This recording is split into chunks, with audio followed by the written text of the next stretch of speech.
Hey, how's it going, you guys? We are here once again to talk about another episode of The Mandalorian. So, with that being said, before we do get into the actual review, I just wanted to just kind of go ahead and just say, for now on, I'm going to try to make these videos short. No, like I said before, I said quote try. I'm going to try to make sure that these videos are a bit shorter, just because last time around, the last video I made, talk about the Mandalorian, was a bit too long. I pretty much was getting off topic way too much, and I just had trouble uploading the video as well. So yeah, there is that. So with that really being said, though, let's just get straight into this episode. So this episode is titled The Foundling, and The Foundling mainly focuses on Grogu a bit in this episode, and then there's also some stuff with the Mandalorian, Din Djarin, and all that sort of stuff, you know, the good old stuff. So the episode starts off with a bit of some training. The children of the Watch, the members are training. We see adults training their kids. We also see some, teenagers also as well, practicing or sparring against each other and all that sort of stuff. And then we also see Grogu going up against Paz Vizsla's son. Now, Paz Vizsla's son was the foundling, or the boy that was basically being knighted, or basically going into the clan in the very beginning of the season and all that sort of stuff. So now we have confirmation, and a lot of people have speculated this before, that this is Paz Vizsla's son. So now it's now confirmed. And basically Din is trying to get Grogu to also learn with the other children as well. Now you can see Grogu's a bit shy and all that sort of stuff, really mostly because, of course, we all know that he has tried to hide his Force powers and all that sort of stuff, his abilities with the Force, so we can understand as to why, of course, he doesn't want to use the Force or anything like that. But with a bit of motivation from both Mando and also Bo-Katan, as well as Bo-Katan is observing everything. We, of course, well, we were kind of going in, like, kind of with this whole little, I guess, sparring match. We were kind of assuming, yeah, Grogu's just gonna basically just whoop this kid's ass. Well, he could just do a little force push, like that with his little fingers, and it probably would have knocked him out. But no, basically what happened is that Baby Yoda basically flips over. By the way, I'm gonna go back between, if I say Grogu, Baby Yoda, it's the same thing, but anyways, though, Grogu flips over the I forget what's what's his son called? I forget. But anyways, he flips over the kid and then shoots him with three paintballs. Basically, they're playing with paintballs because, come on, and it's not like they're gonna play with live rounds and all that sort of stuff. And yeah, Grogu won that match. And then we have one of the more most unintentional, funniest scene, I think, in this series so far. So this kid basically goes out to the water, and I was kind of, and also while I was watching this episode, I was just thinking to myself, wow, so basically the Mandalorian covert, or their little hideout, is in the Grand Canyon. Does this planet not look like the Grand Canyon?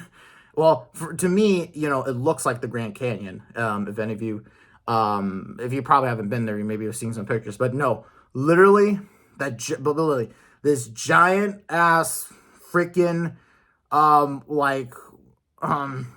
this giant ass pterodactyl like creature basically just grabs the kid, and then is just flying away with them and gonna feed it to its babies and all that sort of stuff. Now, just the way that happens, just so unintentionally just funny, dude. It is just unintentionally so funny. I was like, oh my god. He just took him. I don't know. I found that funny. But anyways, however, this is very serious, as a kid is going to go get eaten by a giant ass bird or a big old dinosaur thing and all that sort of stuff. So what happens next is that Bo-Katan is able to follow the of course, the creature to its nest, to its little hideout, and all that sort of stuff, and reports back to Mando, the armorer, and of course Paz Vizsla as well. And they propose a plan that we have to go rescue this kid, and all that sort of stuff, and kind of how we can't just shoot at the thing, like we just can't go in our jetpacks and just shoot it. We need to go in very stealthily, because if we try to attack it, it'll eat, Paz Vizsla's son, and all that sort of stuff. So definitely they are doing things smart here in this episode. And now I basically just want to talk about the Grogu flashback scene. So while Din, Bo, and Paz are off in their own mission, the armorer is with Grogu and is forging him some new armor, basically a big old chest piece with the Mudhorn on it. The Mudhorn is, of course, that big old creature that Mando fought in the very second episode of this series. And then we get the Order 66 flashback scene. We saw this in the trailer, so let's talk about it here. We see a couple of Jedi that are trying to guard and basically protect Grogu from the 501st Troopers. And once again, the clone troopers look so damn good in live action, especially the live action armor or the practical armor. Just looks very beautiful, man. I really love the look of that a lot. So yeah, Grogu is being guarded and being defended by all these Jedi. They're sort of sacrificing themselves so he can live and all that sort of stuff. He then goes into an elevator, and then we figure out who basically helped Grogu. Basically this confirms, we knew, this basically confirms two things. Grogu was, of course, defended by tons and tons of Jedi and all that sort of stuff, defending their lives. However, though, who's the one that saved him and basically took him off world and all that sort of stuff? Well, we find out who it is. When Grogu goes down to the elevator opens, and we see Ahmed Best.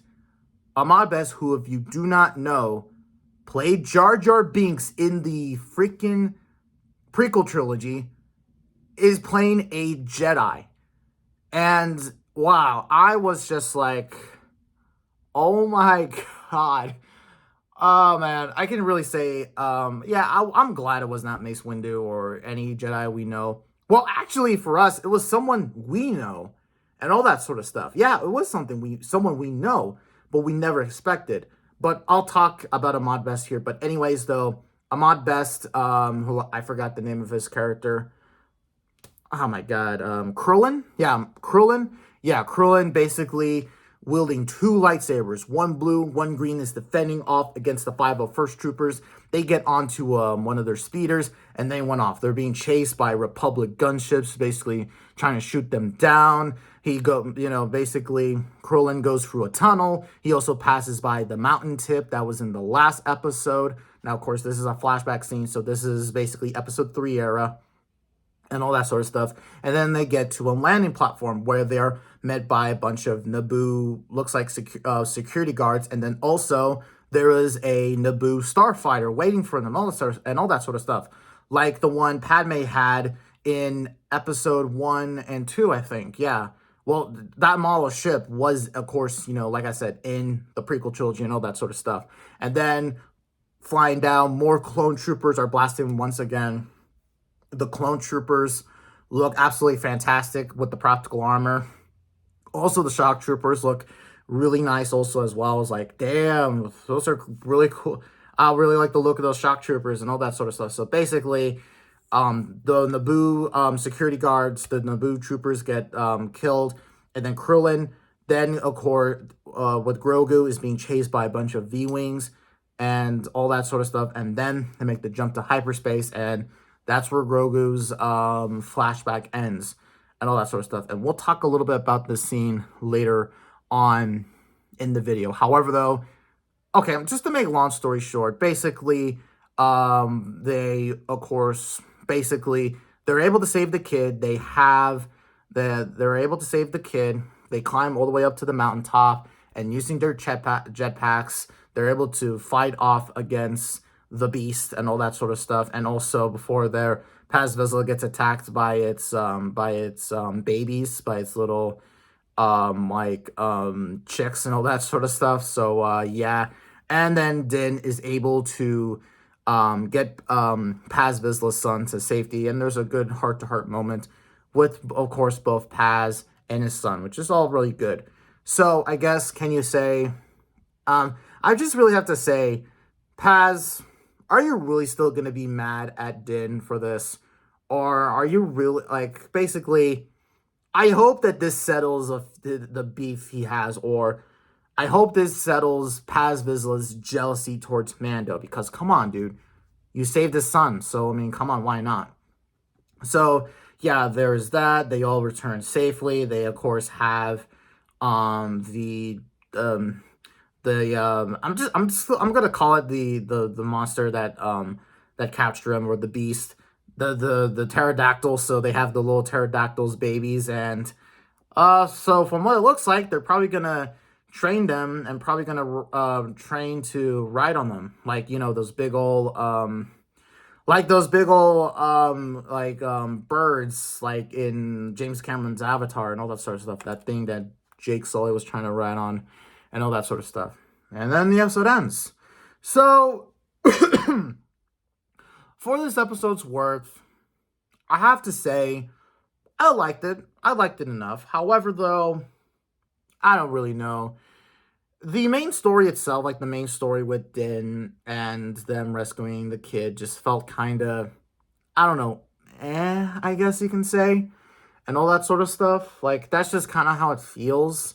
Like, I kind of honestly feel like that the story, once again, I personally, for me, I enjoy going into these episodes and not knowing what's going to happen and all that sort of stuff. Like, hell, last week's episode, I didn't know it was going to be a Dr. Pershing episode. Going into this one, however, though, we knew it was going to be titled The Foundling. It was going to be written by Dave Filoni and all that sort of stuff. So, I just, like I said, but the problems I have with this episode really kind of feels like it's, I kind of feel like that the only thing people are just really going to talk about is just, well, Grogu got saved by Jar Jar Binks, or no, Ahmad Best, or Krillin, and all that sort of stuff. And yeah, just really the best part of this episode was the Order 66, was Grogu's Order 66 flashback scene, which, while, hey, I don't mind Order 66 flashback scenes, or seeing it from a different perspective, because it is a big event. It is a big catastrophic event in the Star Wars timeline and all that sort of stuff. So there are so many different perspectives. Even these last couple years, we've been getting so many different perspectives when it comes to, like, here we had Grogu, we have, of course, Reva and Obi-Wan Kenobi, Cal Kestis in the Jedi Fallen Order series, you know, Kanan Jarrus in the Bad Batch, of course, Rex and Ahsoka's perspective in the Clone Wars. Order 66 scenes, I don't mind Order 66 scenes and all that sort of stuff. However, though, it just feels like when it comes to the main story itself, it just felt kind of generic and all that sort of stuff. It kind of felt like Bo-Katan's entrance episode in season 2, which was which I think was the 3rd episode of the series. Well, around that time, it felt like that. However, though, it felt kind of lame, you know, and all that sort of stuff. So that's kind of how I feel about the whole story and all that sort of stuff. And yeah, like I said before, I have no idea where the next episode's going to go. I just don't know what's going to happen. So we already got the Grogu Order 66 stuff out of the way. Now, the biggest theories here, like, if we can just dissect the trailer and all that sort of stuff. And one thing I also forgot to talk about is at the very end of the episode, Yarmer forges a new shoulder pad for, of course, Bo-Katan. And Bo-Katan asks her, if I saw a mythosaur, would you believe me? And basically, Yarmer said, no one would believe you because, homie, they're extinct. But of course, they're not. So the story with Bo-Katan and the Mythosaur still remains. We're going to see how things progress with there. From what it looks like, we're going to have another episode where they go back to Navarro. And, well, since Tamara Morrison voiced the clones in this episode, could possibly Boba Fett appear? I don't know. All right, so this video kind of went a bit long, but to just end this off, I really like this episode. It's not my favorite, but however, though, it touched my heart when I saw Ahmad Best in this episode playing Krillin as a Jedi. Just that guy has been through so much, and for him to just be in this episode and be a freaking badass, it's just the icing on the cake. I know there's a lot of people that like Jar Jar Binks and all that sort of stuff, and I'm one to say I don't mind Jar Jar. However, though, this episode for me, it redeemed Ahmad Best. It redeemed Ahmad Best. He went from basically playing a stupid comedic character from the wacky mind of George Lucas to a freaking Jedi Master. I praise you, Ahmad Best. But anyways, though, guys, thank you all so much for watching. And Bad Batch reviews come tomorrow. I decided not to review last week's episode because it was a bit filler, and also because I couldn't get Chunky Mace Windu out of my mind. But those two episodes, Pabu and Tipping Point, go together. We'll talk about that. See you all in the next one.